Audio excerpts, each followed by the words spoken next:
Hi, I'm Tim. Welcome to Watchbox, and thanks for logging on. If you love this watch, email me, tmosso@thewatchbox.com.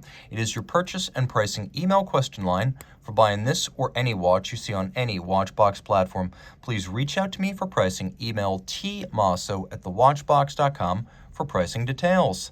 Today, we're discussing a 66-piece limited edition in titanium, zirconium, and steel, launched in 2012 for the 2013 model year. This is the MB&F HM5 on the road again.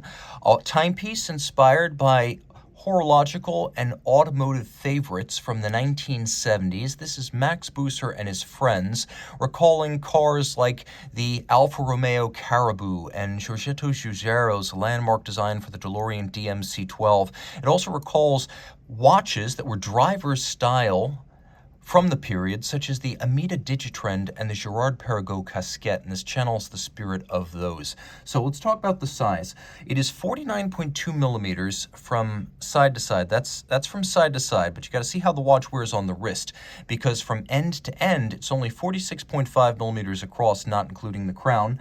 It is thick, however. At extremities, it is 19.9 millimeters thick. Now, whereas a standard watch is designed to be read like so, this watch is designed to be read when your hand is on a steering wheel of a car, just like this. So it's a side-scroll display developed by Jean-Francois Maujon of Chronode on top of a Girard-Perregaux base. And you can see on my 16-centimeter circumference wrist, it actually doesn't push out to the edge.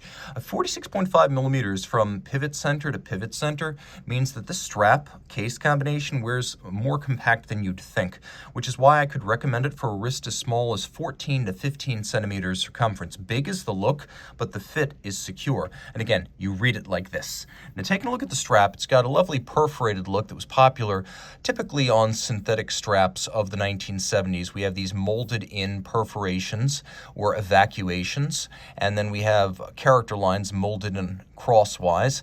It is a fairly thin vulcanized rubber strap, so very supple and soft, and you can see on the underside no crimping, no gouging. It is a brand new MB&F factory strap. The buckle is made of titanium. You can see it includes a combination of media blasting, polishing, and then satination.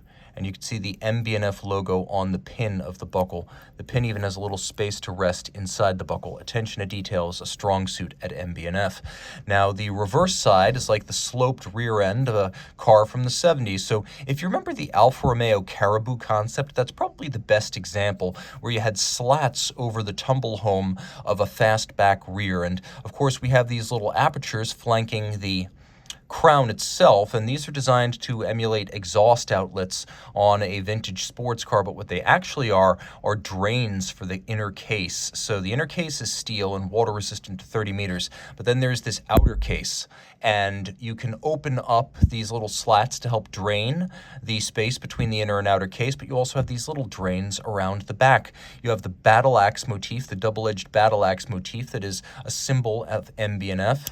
You have the slats themselves, which are a wonderful piece of theater. They can also be used to charge up the discs that display the time so that they become luminescent.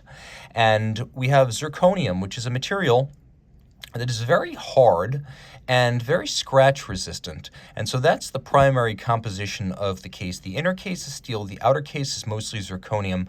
We have both polish and satination. We have a character line that's polished that runs almost like the belt line of a car. And then we have the dial. What you're actually looking at are discs that lie flat, and then there's a lens that refracts or bends the light enough so that we can view this vertically like so. And actually, if you look through the little slats on the reverse side, you can sort of see down into the proceedings there. Taking a quick look in the dark, I just want you to see what this watch looks like in the dark. It's not the most luminescent, but nor is it disastrous. You can see once you start scrolling, the time that hasn't charged up, because we didn't open those slats in time. If you don't open the slats and charge up all of the time displays, then you don't get a seamless transition from loomed minutes and hours to loomed minutes and succeeding hours. But it's a scrolling minutes display. It is a true jump hour, and it does jump instantaneously on the turn of the hour, so it's quite dynamic in that regard. The watch is powered by a Girard-Perregaux 3300, and you can see the rotor itself is that double double-edged battle axe that Max loves so much. So it's an automatic winder with a unidirectional winding action. It's got a 42-hour power reserve, though it does not have a seconds hand. It does retain the GP's stop seconds function. And it has a handsome degree of decoration. There's nice mirrored beveling or anglage on the edge of the bridges, which you can see well here. There's a satination across the rotor. There is circular Cote de Genève on the bridges. The screw heads are black polished quite handsomely. The edges of the bridges have a satination, and then there is a engine turning on the base plate, which you can sort of see through the periphery at the corners.